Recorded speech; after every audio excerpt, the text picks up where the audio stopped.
అందరికీ నమస్కారం. యుద్ధం మొదలవగానే ఇరాను, తర్వాత అమెరికా, ఇజ్రాయెల్కి సంబంధించి అందరి దృష్టి ఒక్కసారిగా బంగారం, వెండి వైపు వెళ్ళిపోయింది.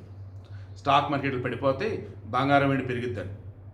ఎంత దారుణం అంటే బంగారం, వెండి కూడా ఢమాలను పడ్డాయి. గడిచిన వారం రోజులలో బంగారం 24 క్యారెట్ గోల్డ్ 6,870 పడిపోయింది. ఎంత ఉందిరా మార్కెట్లో అంటే 1,63,640. నెక్స్ట్ 22 క్యారెట్ గోల్డ్ 6,300 పడిపోయింది. ఎంత ఉందంటే 1,50,000. తర్వాత వెండి వచ్చేసి కేజీకి ఎంత పడింది అంటే 25,000 రూపాయలు పడిపోయింది. ఎంత ఉందంటే 2,90,000. సో ఇది అంటే బంగారం, వెండి పడిపోయింది, స్టాక్ మార్కెట్లో పడ్డాయి, యుద్ధం నడుస్తుంది.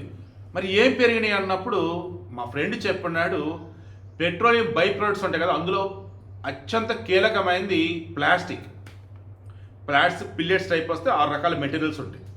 అంటే మనం రెగ్యులర్గా కుండీలకు వాడేది, హెల్మెట్కి వాడేది, చైర్స్కి వాడేది, స్టూల్స్కి ఒక్కొక్క ప్లాస్టిక్ ఒక్కొక్క దానికి వాడతారు. అది గడిచిన 4-5 రోజుల క్రితం కూడా కేజీ 80-90 లైక్ ఇలా ఉన్నది. ఈరోజు 170, 200, 250 దాకా వెళ్ళారు. అంత భారీగా ఎందుకు పెరిగింది ఏంటంటే కొరత అయి ఉండొచ్చు, అక్కడి నుంచి రావాల్సింది రాకపోయి ఉండొచ్చు, లేదు మన దగ్గర కదా క్లీన్ చేసేది అన్నప్పుడు మేబీ కృత్రిమంగా పెంచి ఉండొచ్చు. బట్ ప్లాస్టిక్ సంబంధించి భారీగా పెరిగింది.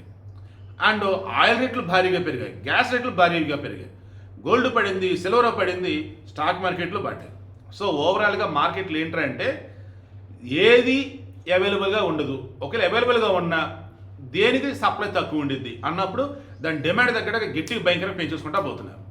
సో ఓవరాల్గా విషయం ఇది. రేపు మండే అయినా కానీ స్టాక్ మార్కెట్ రికవర్ అవుతాయేమో, గోల్డ్ సిల్వర్ పెరుగుతాయేమో చూద్దాం.